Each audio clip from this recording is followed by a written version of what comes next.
बिजली फेंक दे, ये तो उसके ऊपर है।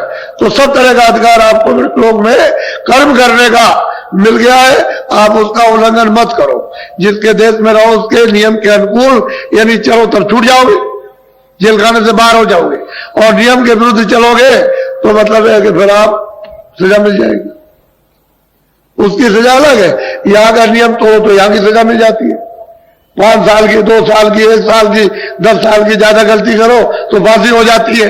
तो असल में नियम का उल्लंघन ही करने पर, अरे भाई उल्लंघन किए ही तो कानून है, उसी के लिए कोर्ट कचहरी है कि आपने ये बुरा काम किया, आप ऐसा मत करो, उसकी सजा दी जाती। माफी मांग लोगे, नहीं करेंगे तो ठीक है, लेकिन करोगे उसी के लिए कि तुम्हारी आदत, तुम्हारा स्वभाव छूट जाए, उसी के लिए सत्यता, सेवा के लिए, प्रेम के लिए, सत्यता के लिए, इसके लिए तो कोई कचहरी न कभी हुई ना कभी होगी। कोर्ट कचहरी तो बुरे काम के लिए, अच्छे काम के लिए कभी भी नहीं। तो आप लोग मनुष्य जीवन को आप सार्थक बनाओ। तो पहले तो मैं एक भजन कराऊंगा, क्योंकि मेरा काम तो भजन कराने का, असली काम दोनों काम ले लेना, कि ये भी शरीर के लिए भी लेना और भजन भी कराना। और उधर में त्रिवेणी संगम में भेजूंगा मेरी बातों को अच्छी तरह से। ये जिस घाट पर आप आए हो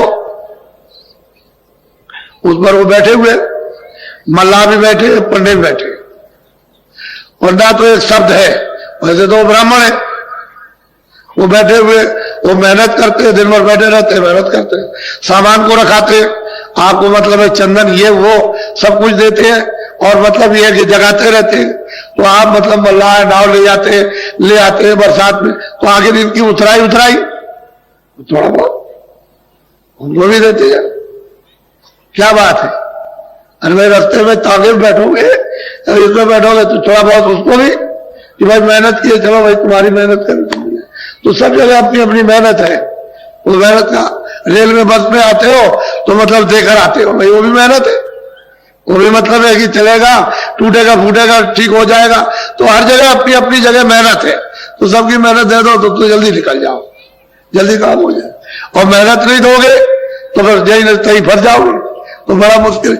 इसी तरह से वो विधान बना हुआ कर्मों का, पाप का, पुण्य का। तुम उसका कर्जा चुका दो।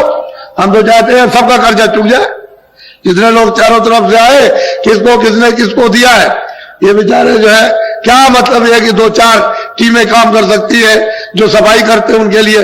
तुम खुद झाड़ू लो अपने हाथ में इनके साथ, और झाड़ू लेकर के सुबह 2 बजे उठ करके सेवा करो, देखो कितना कर्जा तुम अदा किए देते हो जिसका लिए। तुमको क्या मालूम कि कर्जा कैसे चुकाया जाएगा। पानी पिलाओ, इनको बना करके खाना खिलाओ, अपने में से कुछ बना के खिला दो कि तुम भी खा लो आकर के। तो प्यार के साथ मोहब्बत के कर्जा चुक जाएगा। जो लाखों लिया या करोड़ों लिया है या करोड़ों किसी को दिया, तो लेना देना कर्म कर्जा बच्चा चुकेगा में ब्याज के, तो जीवात्मा छुट जाएगी, तो वापस पहुंच जाएगी। नहीं, कर्म कर्जा देना ही है। इस लोक का नियम बना हुआ कि बिना कर्म कर्जे के आप अदा किए हुए यहां से जा नहीं सकते हो। फिर महात्मा ज्ञान रूपी अग्नि जला देते हैं, उसमें फेंकवा देते हैं अग्नि को, योग रूपी अग्नि को, तो उसमें जल के खाक, उसका साथ सामान तैयार कर लो, फेंकने में क्या देर लगेगी, 60 से साफ हो जाएगा। तो दिमाग ज्ञान चक्षु तीसरा नेत्र है, यानी मनुष्य रूपी मंदिर में खोल जाएगा। यही से बैठ के स्वर्ग देखो, इसी जगह से। अरे तुमको क्या पता है स्वर्ग का? अभी किसी से पूछा जाए, तुम बहुत पढ़े लिखे हो, स्वर्ग में क्या क्या है और कौन कौन रहता है, तुम बता दोगे? जब तक देखोगे नहीं वहां, तब तक क्या बता सकते हो? वो मुसलमान कहते हैं कि वो 14 तबक है, 14 भवन है ना, वो बता सकते हो ना आप बता सकते हो? किताबों को देखते रहते हो। अरे महात्माओं ने देखा तब लिखा, आपने तो कुछ किया नहीं ना कुछ देखा, तो आप क्या बताओगे कि क्या चीज कहां पर है? तो देखो स्वर्ग में कितनी बड़ी बड़ी नदियां, कोई स्वर्ग इतना है, ये छोटा सा, ये जो इतना आपका मृतलोक है, इससे जितना पूरा विश्व जो, इससे मतलब कितने करोड़ों हिस्सा ज्यादा, यानी कितना ज्यादा तो स्वर्गलोक है। उसमें कितनी बड़ी बड़ी नदियां, ये तुम्हारी सब नदी ऐसे सारे संसार के ऐसे चला दी जाए एक नदी बनाकर, तो वहां इतनी सी मालूम होगी, ऐसी ऐसी बड़ी बड़ी नदियां बह रही।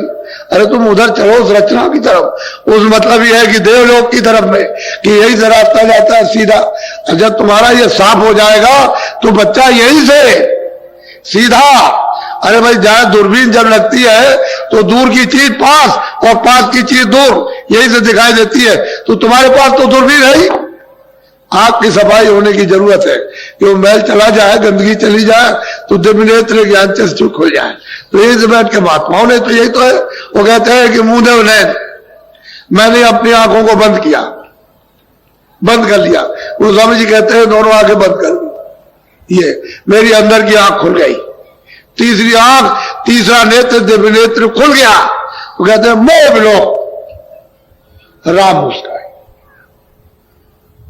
मैंने उनको देखा, वो बैठे हुए कितने बड़े हैं, तो कोई इतने थे, ये सारा संसार के सामने करोड़ों हिस्सा ज्यादा कर दिया जाए, यानी बड़ा कर दिया जाए, उससे भी बड़े कोई ऐसे बैठे इस तरह से। कहते हैं मैंने उनको देखा, वो बैठे वो विलोक राम, कहते हैं वो बैठे, मैंने उनको देखा और मुझे देख करके हंस पड़े, मैं भी हंस पड़ा। कहते हैं मैं भी आता हूं, वो भी ऐसे, वो भी खुद हो गए, मैं भी खुद। तो उन्होंने रास्ता दे दिया, कहते चले जाओ उधर, उधर जाओ, तुम उधर जाओ। वो कहते हैं उधर मार, कहते हैं उधर गया तो खड़ा हो गया बीच में, तो उधर देखता हूं नजर आया। कहते हैं तमाम स्वर्ग वैकुंठ की रचना को उन्होंने देखा, फिर निगाह मारी उन्होंने नीचे की तरफ, तो मृतलोक क्या है उसको भी उन्होंने देखा, फिर निगाह मारी कि नरक क्या चीज है उसको भी देखा। नहीं उधर दो ब्रह्मांड दिखाया, कहते बड़े बड़े ब्रह्मांड, बड़े बड़े लोग, मैंने दिव्य ज्ञान चक्षु से देखे, यही बैठ करके दोनों आंखें बंद की और यही बैठ करके मैंने उनको देखा। तो सफाई तो करो कम से कम, गंदगी कूड़ा कचरा भरे रहोगे तो कैसे हो? जब आंख खराब हो जाएगी तो कितने यत्न करते हो कि आंख किसी तरह से रोशनी दे जाए, तो तुम कितना यत्न करो। अरे भाई जहां पर ये कूड़ा कचरा जमा है वो बिना महापुरुष के कोई जानता ही नहीं, किसी को मालूम ही नहीं है, और बगैर उनके कोई साफ कर नहीं सकता, चाहे जितना उपाय करो आप। तो उनको मालूम है इसकी जुक्ति के कूड़ा कचरा किस तरह से ये साफ होगा। तो जब वो रास्ता बता देंगे, दरवाजा बता देंगे तो टालो, थोड़ी सी मेहनत निमित्त मत करो, बाकी तो वही करेंगे, बगैर उनकी मेहनत के काम नहीं होगा। तो थोड़ा निमित्त मत करो कि चलो हम भी करेंगे, तो दोनों की मेहनत जुट जाए तो सुलभ हो जाएगा, सहज हो जाएगा, आसान हो जाएगा। तो चीज आपके पास सब कुछ है और आपको सब बताऊंगा, घबराने की जरूरत नहीं। मैं तो सबको देने के लिए आया हूं कि सबको मिल जाए, सबका फायदा हो जाए, सबका लाभ हो जाए। हमको काले पीले नीले और सफेद से ऊंचे नीचे से क्या मतलब, मनुष्य होना चाहिए, उसमें जीवात्मा है ही। जब मनुष्य है, चलता फिरता बोलता देखता तो जीवात्मा, तो जीवात्मा का बेचारी का लाभ हो जाए, ये तो चाहता नहीं। इसलिए आप लोग बड़े सौभाग्यशाली हो कि आपकी बार ये अवसर आपको 10 दिन का मिला। ऐसा अवसर आपको 10 दिन का कभी मिलता नहीं, ये बहुत दिनों के बाद पड़ा। और आज से 25 से फरवरी से और 6 मार्च तक जो इतना योग है वो इतना 100 वर्षों में भी नहीं पड़ा। ऐसा ये सुयोग है, शुभ घड़ी है, क्योंकि आध्यात्मिक शुभ घड़ी है। वो मतलब भौतिक आपके पत्रा वाली नहीं, पत्रा वाली तो बराबर चलती रहेगी, वो तो बराबर गिरोह का अपना काम चलता रहेगा उसके को लिए। लेकिन ये आध्यात्मिक, ये जो जीवों के लाभ के लिए 100 वर्षों में भी ऐसा नहीं आया इस तरह का। पैसे तो लाभ प्राप्त करते हैं जो जिज्ञासु रहे, उनको प्राप्त होता रहा, लेकिन सामूहिक लाभ नहीं प्राप्त हुआ। तो ऐसा जो पड़ा तो बहुत अच्छा कि आपने सबने दर्शन दिए और आपने इधर आकर के हमको भी देखा और मैं आपको देख रहा हूं। मैं तो आपको चाहता ही था और पहले ही से बुला रहा था कि आप आओ भाई, असली काम अपना कर लो, नहीं यहाँ तुम्हारा कुछ है नहीं, किसी का कुछ नहीं है। तुम वैसे ही दिनों रात रोते हो, मेहनत करना सीख लो कि भाई मुझे खेती कैसे करना, दुकान दफ्तर का काम। अगर तुम ये कहते हो कि बच्चा मेरा, स्त्री मेरी, पुरुष मेरा, मेरा ये है, मेरा मकान है, मेरी जमीन है, ये आपका कुछ नहीं, सच्ची बात तो कुछ नहीं।